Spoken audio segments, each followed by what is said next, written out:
মহাত্মা গান্ধীর আজকে 151তম জন্মদিন। সেই উপলক্ষে আমরা স্বচ্ছ ভারত অভিযান স্টেটের তরফ থেকে আজকে এই দুর্গা চৌমুনির বাজারে আয়োজন রেখেছি। আমরা শুরু করেছি, চলবে। তো আমার সাথে আছে আমাদের ত্রিপুরা প্রদেশ বিজেপির জেনারেল সেক্রেটারি পাপিয়া দত্ত, এই মণ্ডলের সভাপতি এবং সমস্ত কার্যকর্তা।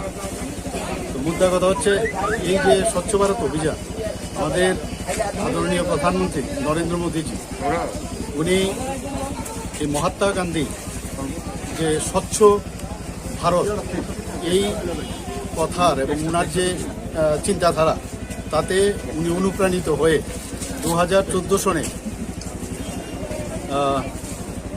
2 অক্টোবরে গান্ধীঘাট থেকে এই সরকারি তরফ থেকে সরকারিভাবে এই স্বচ্ছ ভারত অভিযান শুরু করে।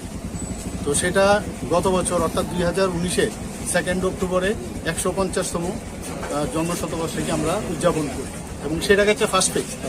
এবার হচ্ছে সেকেন্ড ফেজ শুরু হয়েছে। তো 2020-21 থেকে শুরু করে 2023-24 পর্যন্ত এই স্বচ্ছ ভারত অভিযান চলবে। স্বচ্ছ ভারত অভিযান শুধু রাস্তাঘাট পরিষ্কার নয়, মনকেও পরিষ্কার রাখতে হবে। এবং তাছাড়া আমরা সবাই জানি যে কোভিড-19-এর কারণে স্বচ্ছতা কত ইম্পর্টেন্ট। এখন আমরা বুঝতে পারছি একজন আরেকজনের থেকে কমসে কম 2 গজ দূরে থাকতে হবে। এই করোনা যেমন আমাদের থেকে নিয়েছে, আমরা কিন্তু অনেক শিখেছি। তো স্যানিটাইজেশন করা, বারবার হাত ধোয়া, তো এইগুলো আমরা শিখেছি। তো এইগুলো আমাদের মাননীয় প্রধানমন্ত্রী শুরু করেছে, আমরাও এই করে করছি। আর সবচেয়ে বড় যে জিনিসটা সেটা হচ্ছে যে খোলা জায়গায় যে ডেফিকেশন করা, এইগুলো এখন 2024-এর মধ্যে এগুলো এই সেকেন্ড ফেজ যে সেটাকে পরিসমাপ্তি করবে, সেই উদ্দেশ্য নিয়েই এই আমাদের এই স্বচ্ছ ভারত অভিযান।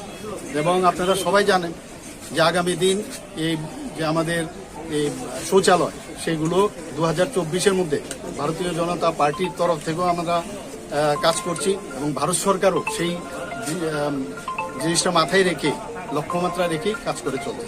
তো আজকে সবচেয়ে বড় জিনিস হচ্ছে যে আমাদের জাতির জনক মহাত্মা গান্ধীর যে নীতি আদর্শ, সেটাকে সম্মান দেওয়ার জন্য যদি আমরা আজকে সংকল্প করি এই স্বচ্ছ ভারত অভিযান এবং অন্যান্য যেসব উনি চিন্তা ভাবনা করেছেন, তবেই ওনার প্রতি সত্যিকারের শ্রদ্ধা আমরা দিতে পারি। ধন্যবাদ।